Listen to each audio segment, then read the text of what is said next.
I'm David Whitesock, the CEO and founder of Commonly Well. We are a behavioral health and recovery intelligence company.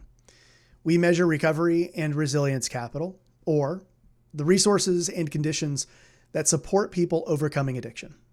And today, I have a few words about why our work matters, especially right now. Our Recovery Capital Index measures 22 indicators of well-being, from health and housing to relationships and purpose. And one of those indicators is safety. Whether someone feels secure in their environment, free from immediate threats, and able to trust that tomorrow will be predictable.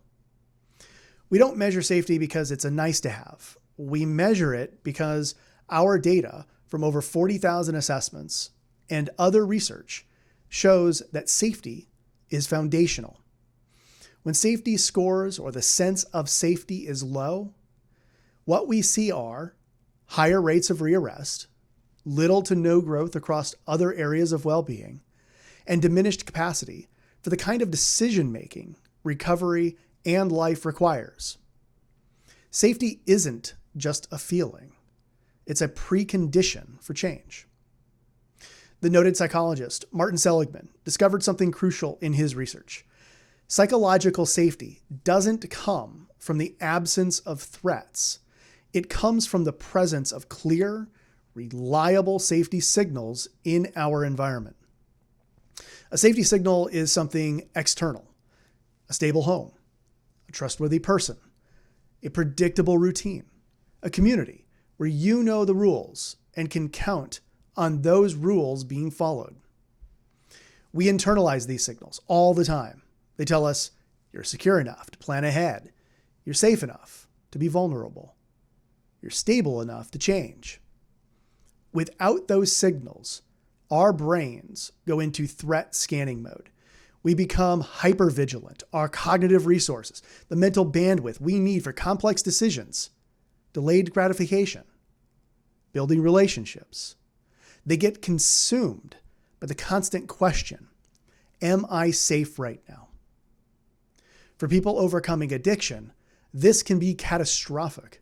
Substances often become the only reliable safety signal they have, the one thing that predictably makes them feel okay, even if temporarily. Recovery requires replacing that false signal with real ones, like stable housing, supportive relationships, financial security, freedom from legal threats, and yes, physical safety in your own community. Which brings me to why this topic and why now. We don't live and work in a bubble. The Recovery Capital Index is built on individual observation and subjectivity. It captures how people experience their world. And right now, what's happening across the country, and most recently in Minneapolis, matters to that experience. When U.S. citizens are shot, and when communities see highly visible enforcement actions that feel unpredictable to those residents, and when people across the country watch these events on their screens and internalize uncertainty about who is safe and under what conditions, these are the very external factors that Seligman identified. These become internalized as a loss of safety signals. This isn't a political statement. It's an empirical one. When policies or conditions destabilize communities, reduce predictability, or erode trust in institutions, they weaken foundations required for recovery and well-being. People cannot plan, commit, or change when their mental energy is consumed by assessing immediate threat. Recovery doesn't happen in chaos.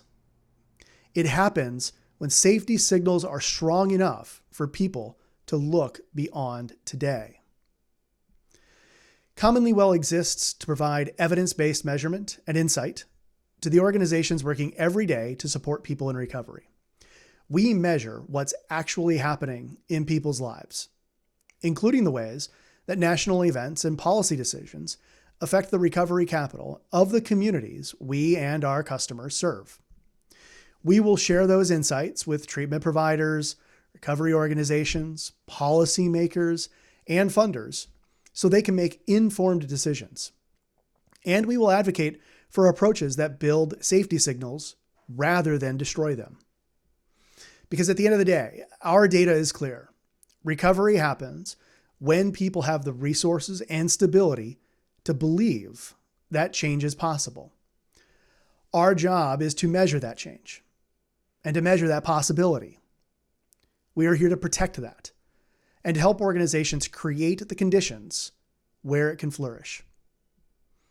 We wish you to be safe and be well, and if you can send or create signals for others to feel safe and well, please do so.